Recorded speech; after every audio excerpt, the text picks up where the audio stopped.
Salut tout le monde, c'est Benchy. Cette semaine, on fait nos inspections de ruches. On va aller voir si la Flohive, ils se sont fait une reine ou si le fait d'avoir introduit des cadres avec des œufs a incité la reine à pondre dans le cas où elle était là. Bon visionnement à tous!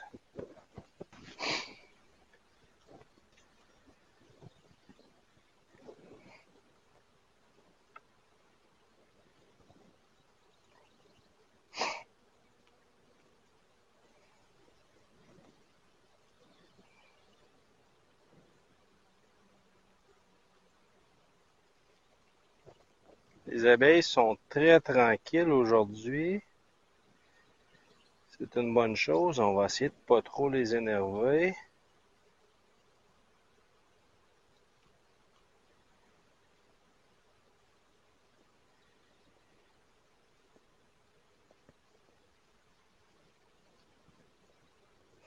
Donc, premier cadre, j'ai rien. De ce côté-ci, elles ont commencé à emmagasiner des ressources. C'est pas bon.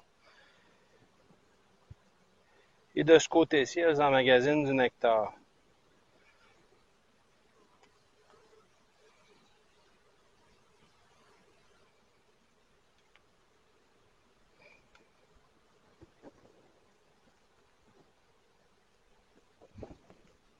Prochain cadre.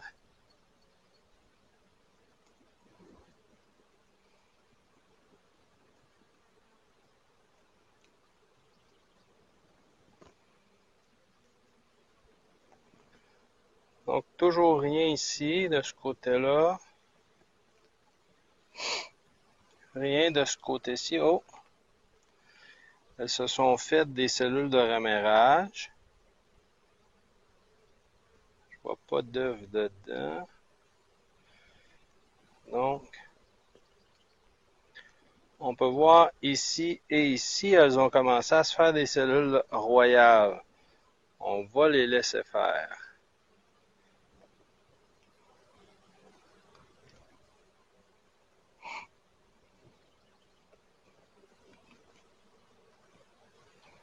On va voir au prochain cadre. Bon, évidemment, j'ai rien d'autre que des ressources. Même chose de ce côté-ci. Des ressources.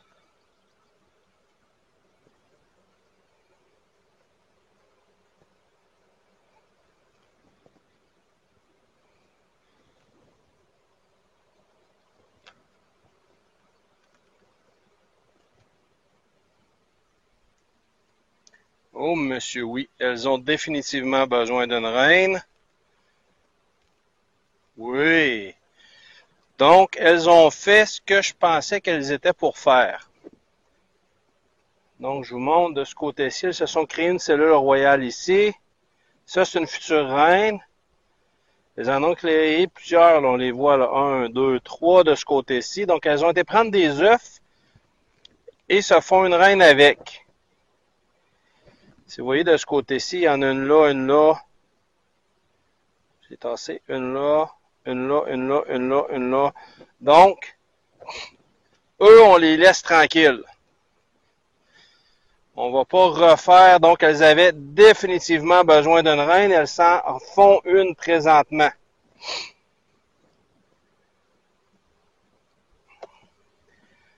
Donc, tout ce qu'il nous reste à faire, c'est de la renforcer.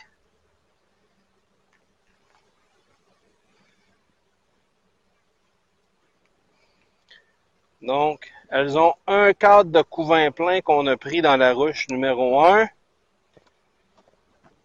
Je vais venir leur reporter un autre cadre de couvain. Mais pas des œufs ce coup-là. Je veux du couvain operculé, du couvain prêt à naître pour renforcer cette ruche-là. Donc, on va venir l'insérer dans le milieu, mais je vais prendre des cadres vides. Donc, je vais prendre un cadre vide ici.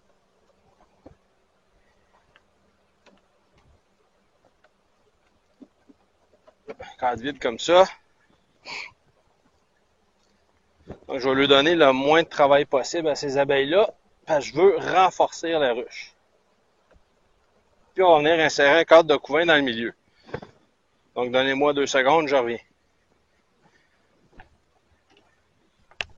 Donc, j'ai été dans mon autruche, j'ai été chercher un cadre de couvain plein des deux côtés.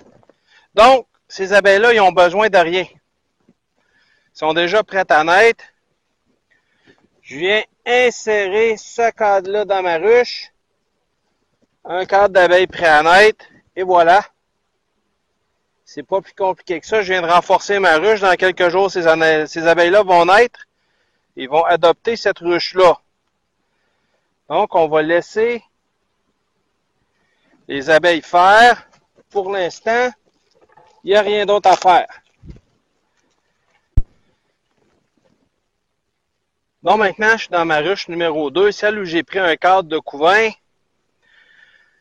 J'ai déjà inspecté les 2 premiers cadres avant de prendre mon cadre de couvain. J'ai beaucoup de bébés abeilles, beaucoup de faux bourdons, pas plus de 10%.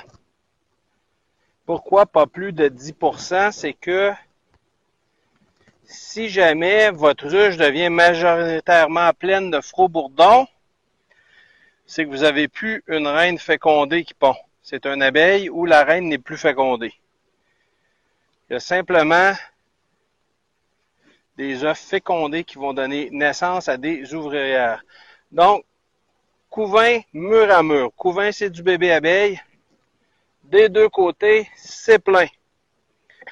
Cette ruche-là va exploser. Elle a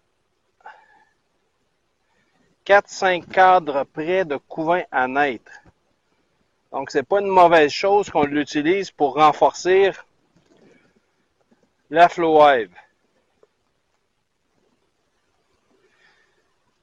Donc, ici, j'ai des cellules vides. Elles commencent à être entreposées du nectar et du miel. Les larves de faux bourdons dans le bas du cadre sont beaucoup plus grosses. On continue notre inspection.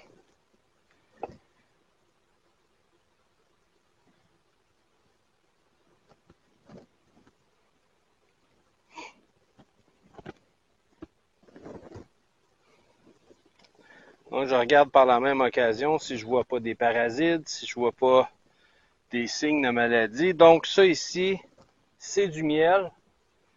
Plein de miel. Le pissenlit vient de sortir et ça commence à apparaître. Les filles commencent à en ramener à la pelletée.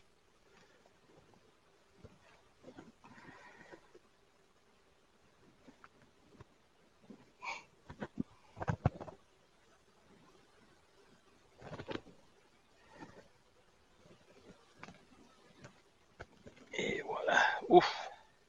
Plein de miel. Absolument plein de miel des deux côtés. C'est mur à mur du miel. Puis je vois que mon cadre de rive est plein aussi. C'est super. On va aller voir ma hausse du bas, qu'elle sent l'air. Je vais venir réintroduire mon cadre vide que j'ai pris dans l'autre ruche.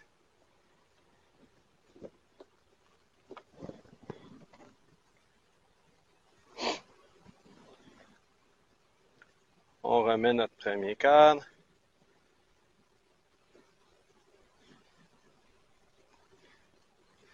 Juste faire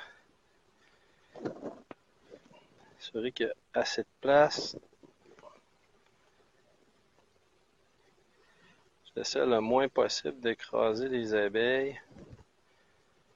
Donc on y va doucement, elles vont se tasser.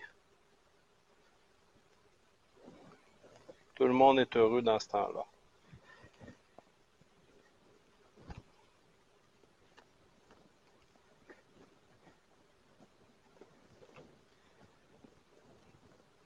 Et voilà. Donc je viens briser mon scellé de propolis ici. Là, c'est sûr, je coupe la ruche en deux. Elles vont pas être contentes. Oh, que c'est plein. Cette hausse-là est extrêmement pesante, ce qui veut dire qu'elle a énormément de miel dedans. Donc on vient voir ici où elles en sont rendues. La semaine passée, la reine n'avait pas commencé à pondre dans la hausse du bas. Donc j'attendais ce signal-là. Lorsque la hausse du bas va être remplie de bébés abeilles, ça va être mon signal pour mettre une hausse à miel. Mais ruche très forte à date. Donc j'ai pas d'œuf ici de ce côté-là. J'ai pas vu d'œuf en haut non plus à date.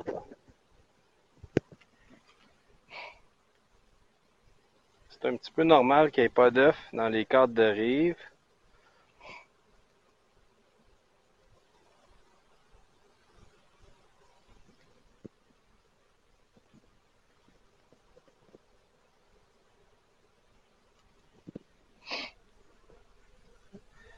Bon, la reine a commencé ici.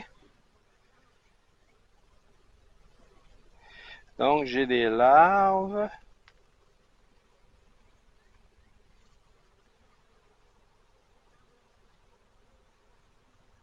Des ressources de ce côté-ci.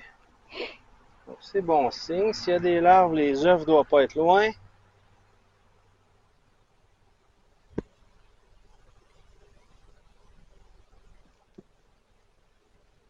Les abeilles sont incroyablement calmes aujourd'hui. Donc j'ai rien de ce côté-ci. Des ressources de ce côté-là. Donc ma batterie est morte dans le milieu de la batterie de caméra est morte dans le milieu de l'inspection. J'entraîne toujours deux, heureusement. Je sais pas pourquoi je les avais mis sur la charge, mais en tous les cas, on va continuer notre inspection.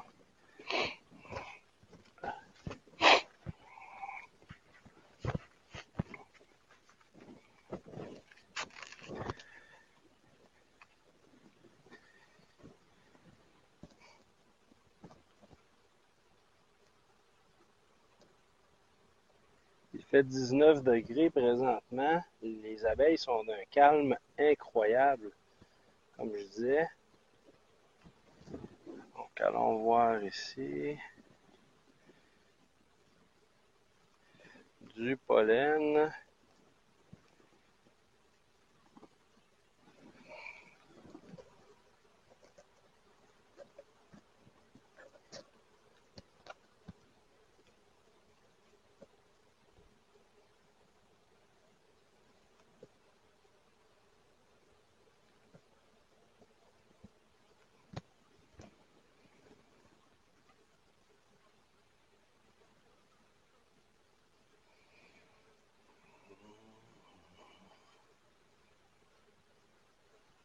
Ah, j'ai des œufs ici. Oui, j'ai des œufs. Oui, dans le bas du cadre, j'ai des œufs. On va voir de ce côté-ci. Oui, j'ai des œufs ici aussi. J'ai des œufs, j'ai une reine pondeuse. Madame ne devrait pas être loin, ça c'est sûr. Où il y a des œufs, il y a une reine. Donc on va faire attention. On passe à l'autre cadre.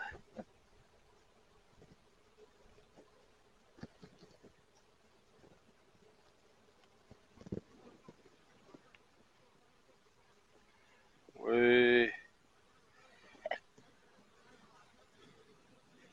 C'est super, des ressources.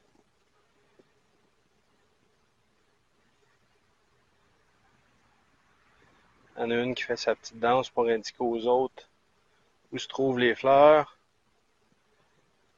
Fait son petit 8.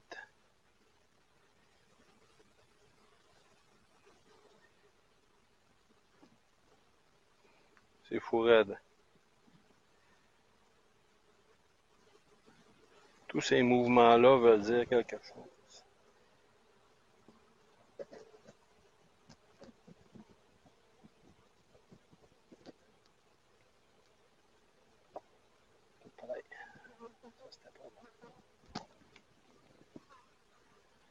Des ressources, des ressources.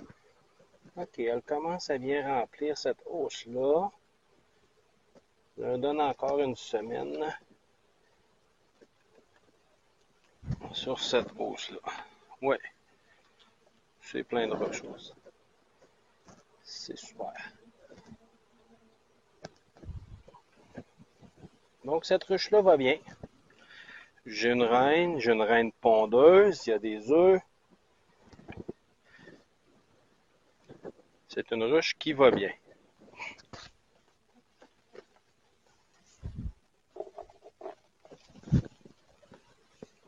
Ouh.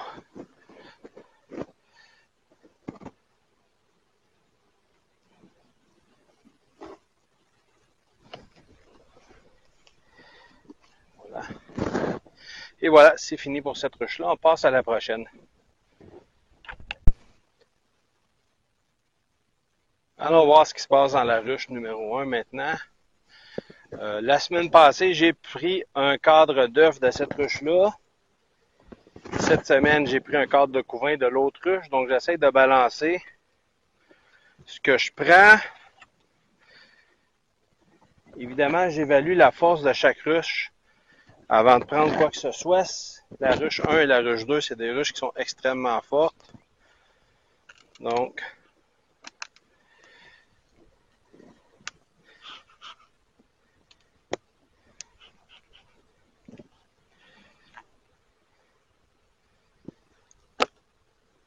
la fumée, à quoi ça sert? Ça sert à éliminer le signal d'attaque.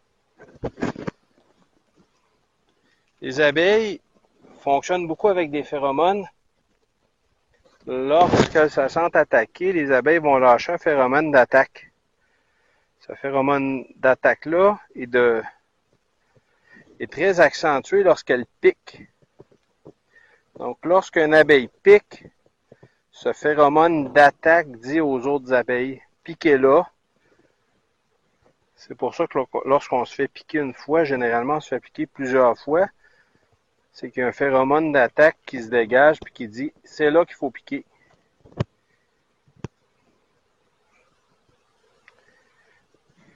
Fait que la fumée, ce que ça sert, c'est à canceller ces signaux d'agression-là, ces signaux d'attaque-là.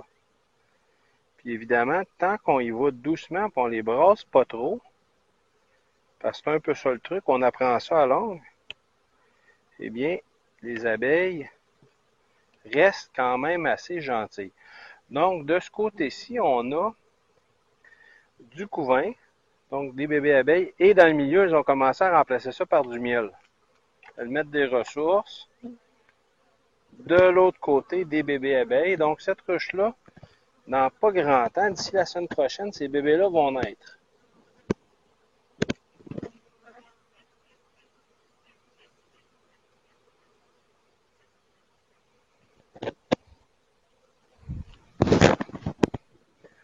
Lorsqu'on met de la fumée, elle se disperse. Elle n'aime pas ça, évidemment.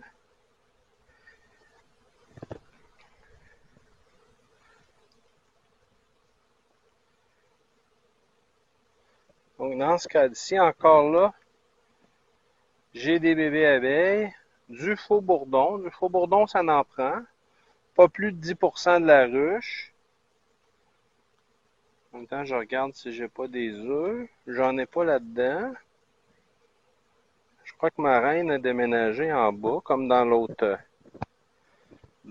ruche.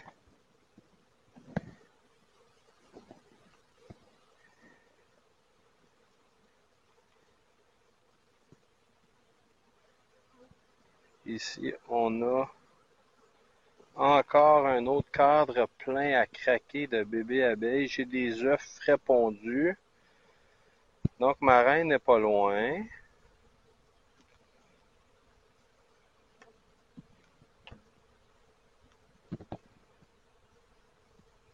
Donc, j'ai des œufs. J'ai une reine pondeuse, c'est ce que ça veut dire. L'œuf est jamais plus vieux que 3 jours. Après ça, il se transforme en larve, 3-4 jours. Donc, si j'ai des œufs, ça veut dire que j'avais une reine il y a 3 jours. Comme j'ai pas fouillé dans la ruche, ben, il y a 3 jours, je devrais encore avoir une reine. Donc, et mur à mur des bébés abeilles, cette reine-là, elle pond, ça n'a pas de sens. C'est correct. C'est ce qu'on veut à ce temps-ci d'année. On veut que la ruche grossisse vite. Ensuite, on va utiliser nos ruches fortes, excusez, pour renforcer nos ruches faibles. C'est important dans un rucher de s'assurer que toutes les ruches, c'est plein mur à mur d'œufs ici. Donc les œufs ressemblent à des petits graineries très minuscules dans le fond de l'alvéole. Ici, j'ai des œufs et des larves. Donc ma reine doit vraiment pas être loin. Je la cherche jamais, ma reine. C'est pas le but de la trouver. Le but, c'est de savoir si elle est là, si elle est vivante. Parce que si la reine est morte, eh bien, la ruche va mourir. Il n'y aura plus de nouveaux bébés abeilles, puis une abeille, ça vit environ 30 à 40 jours. Donc, c'est pas long. Plein mur à mur encore d'œufs. Ici, encore une fois, plein mur à mur d'œufs. Donc, ma reine doit vraiment pas être loin, là. Je dois déjà l'avoir dépassé.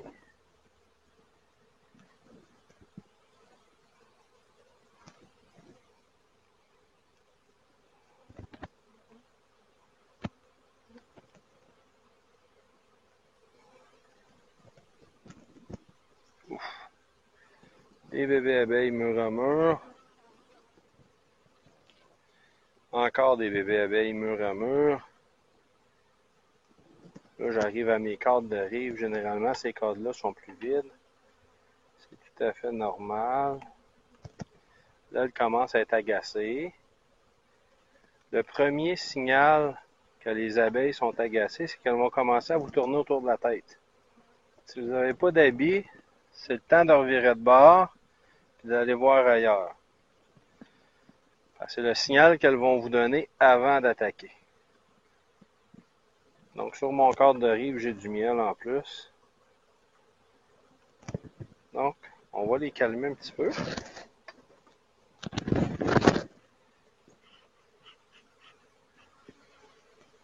Ça va les faire rentrer. Et voilà. Ça va me permettre de revenir replacer mon cadre. Donc, lorsqu'on a une ruche agressive, ça nous prend longtemps à comprendre comme apiculteur, 80% du temps, c'est de par nos manipulations. On manipule les abeilles trop rapidement, trop brusquement. Bon, c'est sûr que quand on casse le propolis en 2 hausses, elles vont devenir un peu plus agressives. C'est tout à fait normal. On vient d'ouvrir la ruche en 2.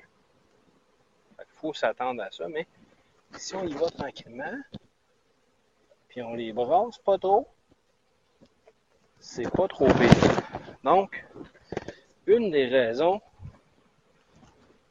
80% du temps, une des raisons pourquoi une ruche est agressive, c'est les manipulations de l'apiculteur. Bon, c'est pas la seule raison. Parfois, c'est la génétique. Parfois, c'est un prédateur qui vient la nuit les déranger, ou le jour.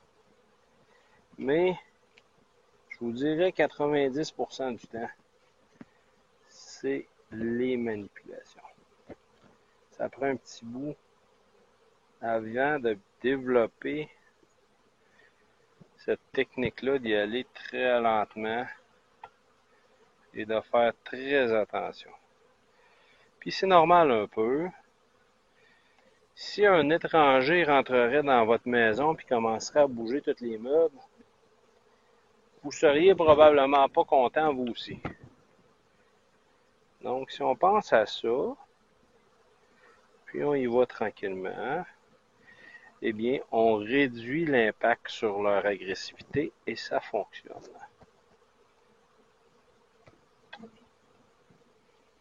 Si on est brusque avec eux, si on les échappe, eh bien, elles vont devenir plus agressives. Donc, j'ai des bébés abeilles dans la boîte du bas.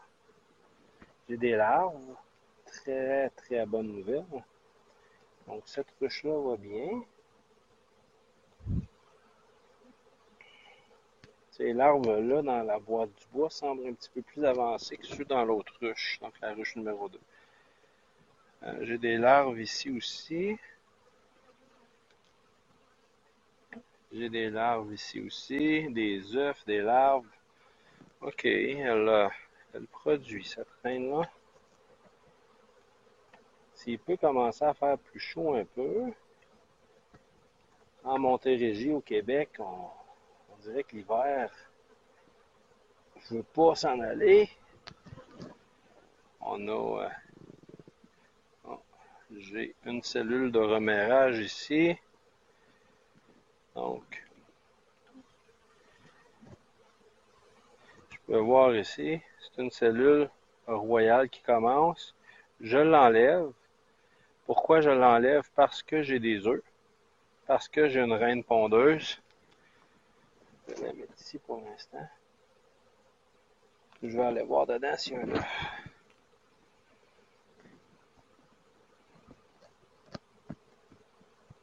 Voyez-vous, je viens d'échapper.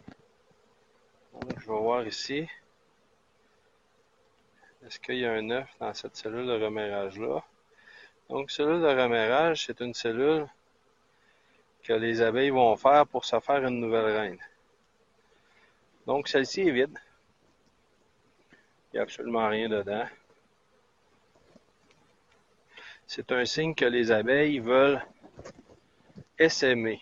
Elles veulent s'en aller de la ruche. Donc, c'est pas parce qu'il y a une cellule de remerrage que les abeilles veulent nécessairement s'en aller. Parfois, elles sont juste prévoyantes. Elles vont faire une cellule. Oh, j'ai des œufs ici. Parfait. Elles vont faire des cellules de remerrage au cas où il arriverait quelque chose à la reine. Donc, j'en ai un autre ici. On va l'enlever. Je les enlève. Je ne leur donne pas le goût de se faire une nouvelle reine. Lorsque la température est clémente et que la nourriture abonde, les abeilles dans la nature, leur façon de se reproduire, c'est d'essaimer. Donc, c'est que la reine part avec la moitié des abeilles de la ruche. Ils se gorgent de miel, prennent beaucoup de ressources dans la ruche. La reine pond des œufs pour permettre à la ruche de se faire une nouvelle reine. Et la vieille reine part avec la moitié des plus vieilles abeilles et va former une nouvelle ruche ailleurs. C'est ce qu'on appelle un essaimage. Donc, nous, comme apiculteurs, on ne veut pas que ça se produise. Fait que ce qu'on va faire, lorsqu'on voit les signes que c'est sur le point d'arriver, puis que c'est plus possible de l'éviter, souvent ça arrive ça quand on voit des cellules royales déjà construites dans la ruche. Là, à ce moment-là, on sait qu'elles vont essaimer. Donc, ce qu'on va faire, on va trouver la reine, on va l'isoler, on va la mettre dans une nouvelle ruche avec des ressources et la moitié des abeilles de la ruche, on fait ce qu'on appelle un essaimage artificiel. Et c'est ce qui nous permet de se starter une nouvelle ruche. Donc, je veux qu'elle rentre. Puis, on va aller replacer ça. Et voilà. Donc, on a fait l'inspection de la ruche 1, de la ruche 2 et de la flow hive. Tout va bien. La flow hive se refond une nouvelle reine. On va les laisser faire. On est en début de saison, c'est correct. La ruche 1 et la ruche 2 vont exceptionnellement bien. Reste à faire la bibarn.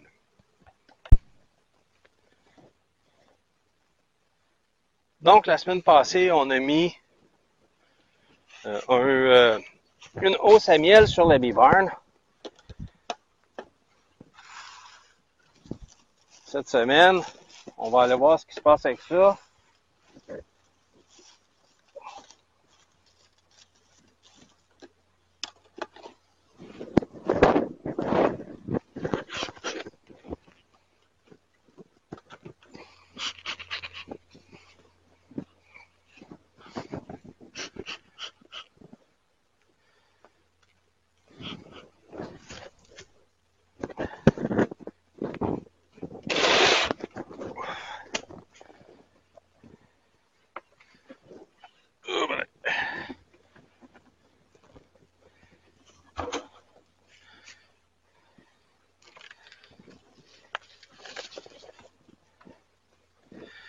Donc, il était vraiment temps la semaine passée qu'on mette une hausse à miel.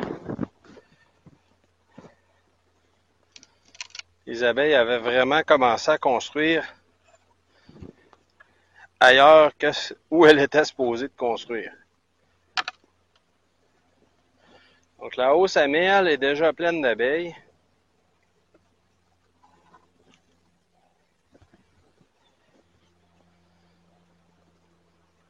Plein à craquer d'abeilles. On va voir si elles ont commencé à en stocker du miel.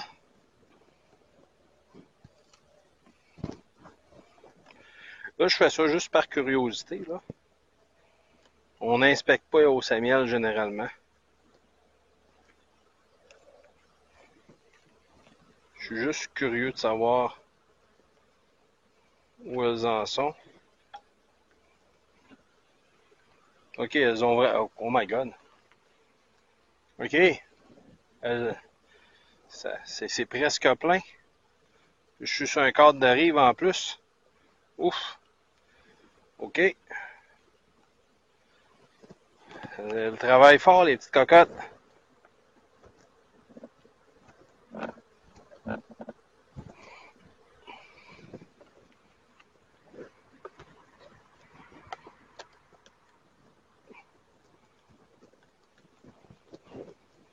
Oups. Effectivement, c'est très plein. Travail. Ouf. Encore une semaine et demie, puis c'est plein, ça.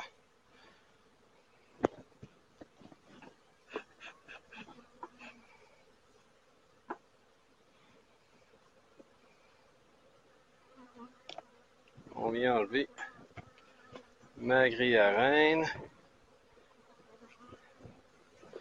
Non, cette grille-là, ce que ça fait que la reine, ouf, peut pas passer au travers, mais les abeilles, elles peuvent passer au travers. Donc, on va calmer un peu.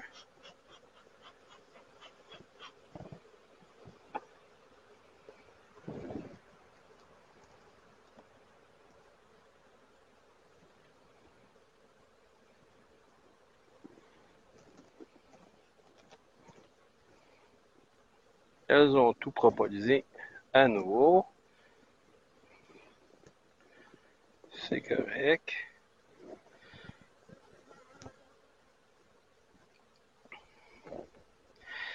J'ai une question sur la vidéo de cette semaine, à savoir si c'était plus un commentaire qu'une question, mais c'était plus dur de travailler avec la bibarn. Eh bien, oui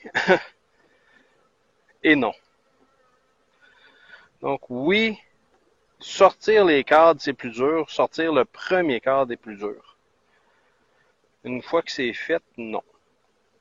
C'est même beaucoup plus facile. Une fois que le premier cadre est sorti, là, c'est beaucoup plus facile de travailler avec la bibarn.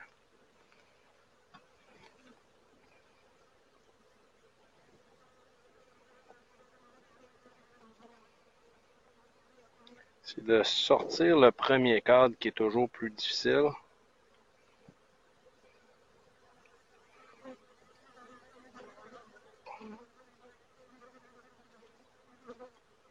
Un coup qui est sorti, ça va relativement bien.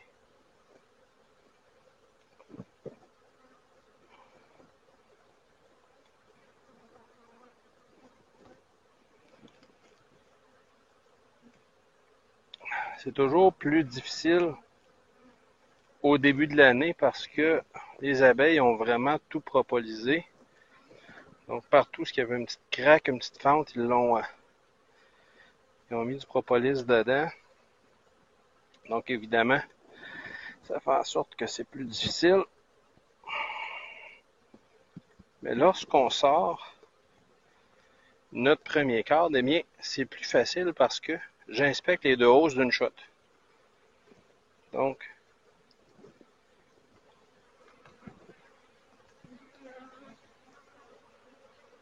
du couvain mur à mur, c'est super.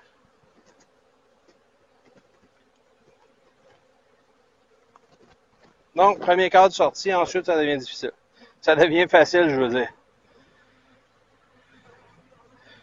Une fois que mon premier cadre est sorti, c'est super facile. Là, hop, je sors, j'inspecte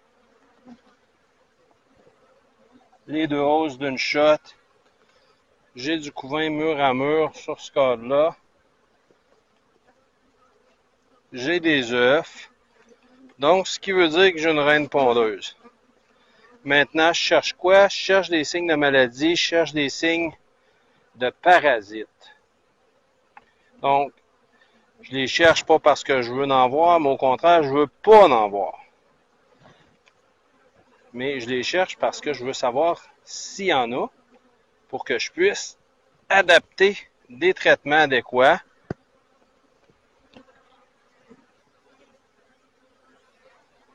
si jamais j'en trouve.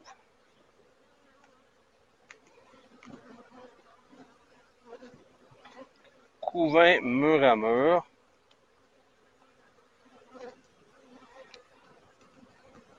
Donc la bee barn, le fait qu'elle est isolée, fait en sorte que c'est beaucoup plus facile pour les abeilles. Donc elles ont moins à s'occuper du chauffage.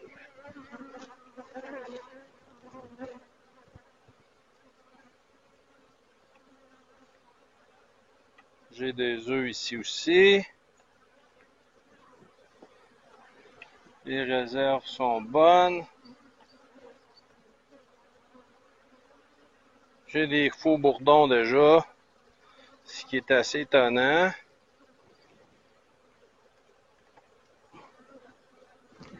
Et les abeilles dans la bee barn, généralement, sont beaucoup plus dociles.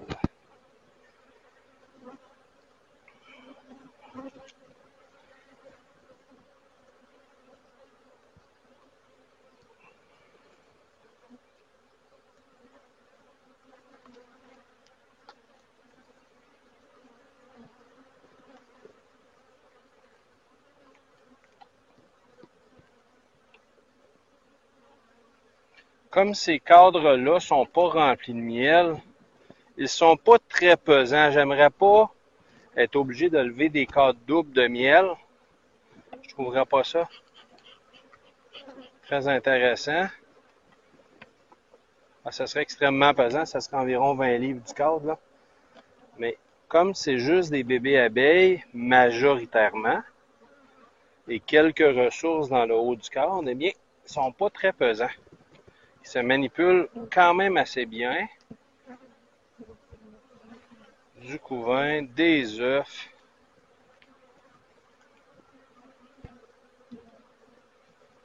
Parfait. Donc, aucun signe de maladie. Pas plus de 10% de faux bourdons. Ce qui veut dire que les œufs que je vois, c'est pas une abeille qui les pond, ce sont des œufs fécondés.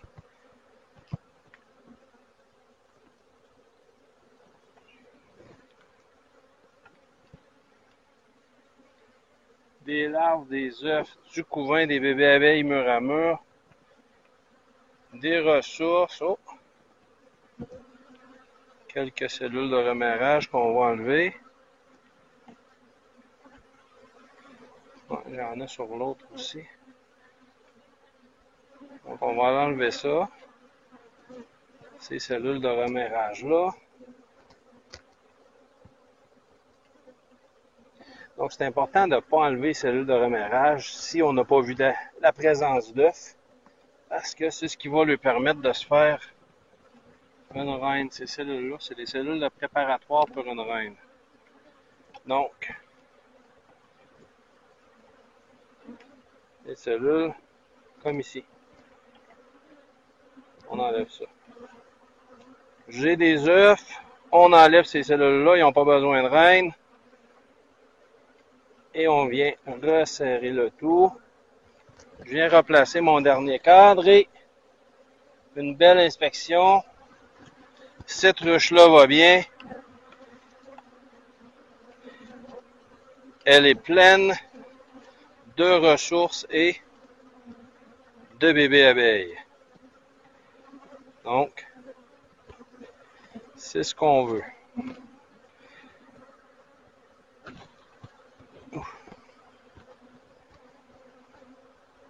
Donc,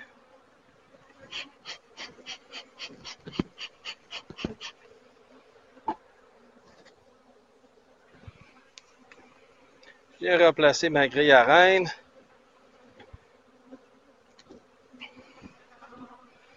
Je replace ma hausse qui est quand même assez pleine.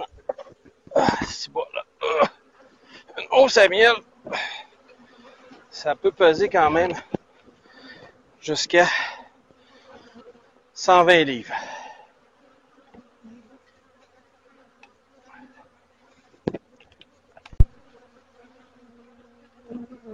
Et voilà, c'est déjà tout pour cette semaine. J'espère que vous avez aimé la vidéo. Si vous avez aimé, cliquez sur j'aime. Abonnez-vous au canal, ça nous aide énormément. Et à la prochaine!